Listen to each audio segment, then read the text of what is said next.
Kidnapper के चंगुल से बचकर आ गई इशिता। क्या आदित्य को होने लगा है आलिया से प्यार? दोस्तों ये है मोहब्बती सीरियल से जुड़ी हर अपडेट के लिए सब्सक्राइब कर लीजिए हमारे इस चैनल को। वीडियो को लाइक शेयर करना मत भूलिएगा। इस एपिसोड में जहाँ पर की इशिता परेशान होती कि वे किस तरीके से सकीना के घर से जाए अपने परिवार के पास, तभी सकीना आती है जो कि अपने बेटे असलम को बताती है कि तुमसे मिलने के लिए कोई आया है, तुम्हारा फेवरेट स्टार रूहान। असलम ये बात जानकर काफी खुश होता है और ये बात जानकर इशिता को भी खुशी मिलती है कि रूहान यानी कि उसकी रूही आई है तो वह उससे मिलकर यहाँ से निकल सकती है। लेकिन दोस्तों कहानी में ट्विस्ट आता है।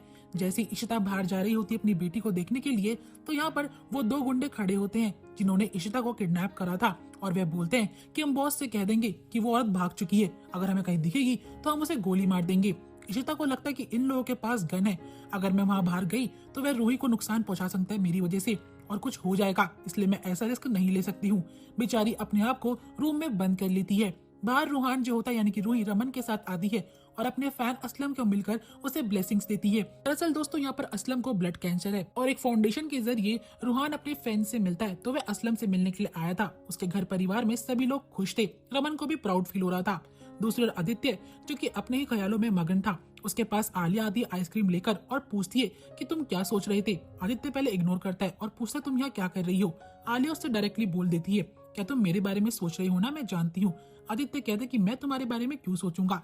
आलिया बोलती है कि मुझे पता है जो दिल में बात होती है वो तुम कह नहीं पाते हो, मैं तुम्हारी फ्रेंड हूँ, मैं जानती हूँ कि तुम मेरे बारे में ही सोच रही हो और दिल में जो बात है तुम मुझे बोल सकते हो। आदित्य यहाँ पर आलिया को कहता है कि तुम लगता है मीका चिट्टी की बातों में आ रही हो, ऐसा वैसा कुछ नहीं है। आलिया फोर्स करती है और आदित्य के साथ प्ले करती है। तभी यहाँ पर वो आदित्य का सपना होता है, उसकी टक्कर होती शगुन से जो कि उससे पूछती कि बेटा तुम्हें क्या हुआ है। आदित्य बोलता है कि मैं बिल्कुल ठीक हूँ। यहाँ पर शगुन कहती है कि तुम्हें दिन में सपने दिखने लगे हैं क्या, तो आदित्य बोलता है माँ ऐसा बिल्कुल भी नहीं है। और यहाँ पर शगुन जो होती है इशिता के बारे में फिक्र जाहिर कर रही होती है कि बस मुझे इस बात की टेंशन है इशिता मिल जाए। आदित्य बोलता है कि मम्मा बिल्कुल भी फिक्र मत कीजिए, पापा ने जगह जगह पर इन्वेस्टिगेशन शुरू कर दी है, हमें इशिता माँ जल्दी ही मिल जाएगी। और यहाँ पे शगुन एक बार फिर आदित्य से पूछती है कि तुम्हारे मन में कुछ तो बात है, तुम बड़े खुश लग रहे हो। आदित्य ब्लश करता और कहता है कि माँ कोई बात नहीं है। शगुन बोलती मैं जानती हूँ कि तुम इशिता को ये बातें शेयर करना चाहती हो, तुम उसके साथ कंफर्टेबल हो, लेकिन आदि बोलता है ऐसा कुछ भी नहीं है, आप भी मेरी माँ हो। दूसरा असलम की फैमिली ये देखकर बड़ी खुश है कि असलम काफी दिनों बाद खुश हुआ है और बेचारी इशिता वेट कर रही होती है कब वो किडनैपर जाए और कब मैं अपनी बेटी से मिल पाऊँ, लेकिन ऐसा बिल्कुल भी नहीं हो पाता है। अब दोस्तों यहाँ पर रूहान जो होता है वो चला जाता है रमन के साथ। अब यहाँ पर इशिता बाहर निकलने की एक बार फिर से कोशिश करती है क्योंकि वे गुंडे वहां से जा चुके होते हैं। जैसे वो बाहर आती है वो देखती है कि मेन किडनैपर जो होता है वो असलम का बाप होता है और वह फिर से डर जाती है और एक कमरे में बंद होने की कोशिश करती है। अब यहाँ पर असलम अपने पापा से बोलता है कि आज मुझसे रूहान मिलने के लिए आया था, मैं बहुत खुश हूँ, अगर आप पहले आते तो मैं भी उसे मिला था। और यहाँ पे ईद के सिलसिले में बात कर रहा होता है कि इस बार हम ईद के ही सेलिब्रेट करेंगे। उसके पापा बोलते हैं यानी कि वो किडनैपर कि इस बार हम खूब बड़ी पार्टी करेंगे।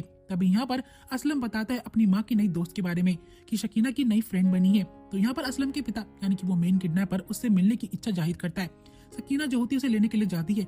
इशिता गेट बंद कर लेती डर के मारे कि अगर उस किडनैपर के सामने वो आ गई तो उसे वो नुकसान पहुंचा सकता है। सकीना उसे बोलती है कि गेट खोलिए मैं ही हूँ। इशिता यहाँ पर बहुत डरी और सहमी होती है। वह सकीना से बोलती है कि मैं बाहर नहीं जा सकती हूँ, प्लीज मेरी बात समझने की कोशिश करो। सकीना बोलती है कि वो मेरे शौहर है, वो तुम्हें कुछ भी नहीं करेंगे। इशिता कहती कि प्लीज मैं तुमसे रिक्वेस्ट कर रही हूँ, मुझे बाहर नहीं जाना है, वो बाहर जो दो गुंडे खड़े थे मुझे उनसे डर है, उन्होंने ही मुझे किडनैप करा था। सकीना बोलती कि आप ये क्या बकवास कर रहे हो, आप मेरे पति से एक बार बात तो कीजिए। अब यहाँ पर इशिता सच बोल ही देती है। सकीना मेरी बात सुनो, सच तो ये है कि तुम्हारे पति ने ही मुझे किडनैप करा था और वो मेरी जान लेने की कोशिश करेगा, इसलिए प्लीज मुझे मेरे घर जाने दो। पर के लिए शकीना इस बात पर विश्वास नहीं करती है क्योंकि अपने पति के लिए उल्टा कहाँ सुन सकती थी।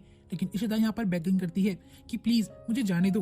तो यहाँ पर शकीना उसकी हेल्प करती है भागने में, उसे बुरखा देती है और कहती है कि यहाँ से चली जाओ। और रमन और रूही की गाड़ी खराब हो जाती है बीच रास्ते पे, वहाँ पर कोई गैराज भी नहीं होता है। रमन जगह जगह से हेल्प मांगता है, उसे एक बंदा मिलता है जिससे वे गैराज के बारे में पता करता है। वो बताता है कि थोड़ी दूर में गैराज है और रमन बोलता है कि प्लीज आप उस गैराज वाले को यहाँ भेज दीजिए, मैं उसे दोगुना पैसे दे दूंगा। दूसरी ओर शकीना का पति आता है कमरे में और पूछता है कि तुम्हारी कौन सी सहेली है यहाँ पर। तो शकीना चुप हो जाती है। तभी उस किडनैपर की नजर पड़ती है उस साड़ी पर जो कि इशिता ने पहनी होगी और यहाँ पर वे किडनैपर अपनी बीवी से पूछता है कि यही तो तुम्हारी दोस्त कहाँ पे है ये औरत जिसने की साड़ी पहनी थी। शकीना यहाँ पर कुछ नहीं बोलती है तो यहाँ पर वो बोलता है कि तुम्हें सच सच बताना पड़ेगा कि वो औरत कहाँ पर है, मैंने उसे किडनैप करा था। शकीना को ये बात सुनकर काफी अफसोस होता है और वो कहती है कि वो औरत सच कह रही थी, तुमने उसका अपहरण किया था, तुम इतना कैसे गिर सकते हो। यहाँ पर उसका पति साथ बदतमीजी करके पूछता है कि वो औरत कहाँ है, मुझे बता दे। तो यहाँ पर शकीना बोलती है कि मैंने उसे भगा दिया है, वो अपने घर जाना चाहती थी, तुम गलत कर रहे हो। लेकिन हम तो जानते ही है किडनैपर किसी भी तरीके से इशिता को चाहता है। शकीना यहाँ पर दुआ करती है कि बस वो औरत अपने सही सलामत घर पहुंच जाए। दूसरी ओर ड्राइवर ने रमन वाला की गाड़ी ठीक कर दी होती है। रमन के पास आती है रोमी की कॉल। जब उसे सुनने को मिलता है कि निधि उनके घर पे तमाशा कर रही है तो रमन रूही से कहते हैं कि हमें चलना होगा। तभी वहाँ पर इशिता भी भाग चुकी होती किडनैपर के चंगुल से और उसे रमन की गाड़ी दिखती है। इशिता को लगता है कि शायद ये रमन की गाड़ी है, मुझे आवाज देनी चाहिए। और जैसी वो आवाज देती है तो रमन गाड़ी रोक कर देखता है कि मुझे किसी की आवाज आई है, लेकिन शायद ये मेरा वहम होगा। रूही बोलती है कि पापा यहाँ पर तो आसपास कोई है भी नहीं, आप प्लीज चलिए, हमें लेट हो रहा है। रमन बात को इग्नोर करता है और वहाँ से निकल जाता है। दोस्तों यहाँ पर किडनैपर्स ने एक बार फिर से इशिता को पकड़ लिया था और वे उसे गाड़ी में बिठाकर लेकर जाते हैं। इशिता यहाँ पर गुहार लगाती है कि प्लीज मुझे जाने दो, मुझे अपने परिवार के पास जाना है। वे असलम के पिता को कहती है कि तुम्हारे बेटे को ब्लड कैंसर है, तुम क्या हराम की कमाई से उसका इलाज कराओगे? कि तुम्हारे बेटे को ऐसी कमाई लगेगी, बद्दुआएं लगेंगी। लेकिन यहाँ पर किडनैपर को इशिता की बात सुनकर काफी गुस्सा आता है। वह उसकी तरफ गन पॉइंट करके बोलता है कि ज्यादा बोलेगी तो मैं तेरा खून कर दूंगा, इसलिए जितना हो सके चुप रहे, मेरे सामने ज्यादा बकवास मत कर। यहाँ पर किडनैपर के पास आता है उसकी बॉस का कॉल, जो कि उसे साफ बोल देता है कि तुम्हें इशिता को मारना है। और ये बात सुनकर तो इशिता की सारी उम्मीदें खत्म हो जाती है। तभी दूसरी ओर भल्ला परिवार में निधि ड्रामा कर रही होती है। वे जज के सामने बैठकर बोलती है कि आज 30 दिन पूरे हो चुके हैं, मतलब कि रूही मेरे पास आ सकती है, मैं रूही की कस्टडी ले सकती हूँ। इसलिए इन लोगों ने जानबूझकर इशिता को किडनैप करा दिया ताकि ये और ड्रामा कर सके। अब यहाँ पर संतोषी कहती है कि तू घटिया औरत है, अपनी बकवास बंद कर। रोमी भी यहाँ पर निधि पर चिल्लाकर बोलता है कि भाभी को किडनैप तुमने करा है। यहाँ पर निधि बोलती है कि तुम अपना मुंह बंद रखो, जज साहब ही मेरे पे झूठा इल्जाम लगा रहे हैं, मैं भला इशिता को किडनैप क्यों करूंगी। यहाँ पर जज जो होती है दोनों परिवारों को शांत कराती है और कहती है एक बार रूहान आ जाए तभी मैं जाकर तुम्हारी बातों पर यकीन कर पाऊंगी, तब तक आप शांति बनाए रखिए। दूसरा इशिता जो होती है जैसे तैसे किडनैपर्स के चंगुल से भागने की फिर से कोशिश करती है। उन किडनैपर्स को बांधती है, उन्हें गोली दिखाकर धमकाती है और कहती है कि मुझे अपना मोबाइल फोन दो और कोई मेरे पीछे नहीं आएगा। जैसे तैसे वो उनकी गाड़ी लेकर वहां से भाग उठती है। घर में एंट्री होती है रमन की और रूहान की। रूहान को देखकर निधि अपना ड्रामा शुरू कर देती है और रूहान को प्यार कर रही होती है कि रूही मैं तुम्हारा वेट कर रही थी, तुम कहाँ पर थी। लेकिन यहाँ पर रमन उसे रूही से अलग करता है और कहता है कि तुम बहुत घटिया औरत हो।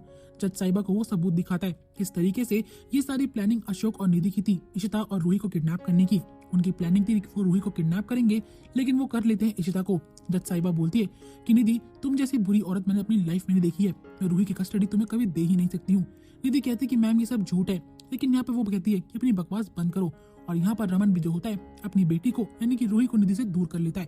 तभी दोस्तों यहाँ पर एंट्री होती है इशिता की, जो कि बड़ी ही गंभीर हालत में रमन के पास आती है। सभी लोग उसे देखकर शॉक्ड हो जाते हैं कि आखिरकार इशिता की हाल किया किसने। बेचारी इशिता जैसे तैसे किडनैपर्स के चंगुल से भागकर पहुंच चुकी है अपने घर पे और यहीं पे एपिसोड एंड हो जाएगा। दोस्तों अगले एपिसोड में देखने को मिलेगा कि आखिरकार रूही किसके पास रहना चाहती है, अपने परिवार के साथ या फिर निधि के साथ। आई होप आपको वीडियो पसंद आई होगी। दोस्तों वीडियो अच्छी लगी तो वीडियो को लाइक शेयर जरूर करिएगा, चैनल को सब्सक्राइब भी।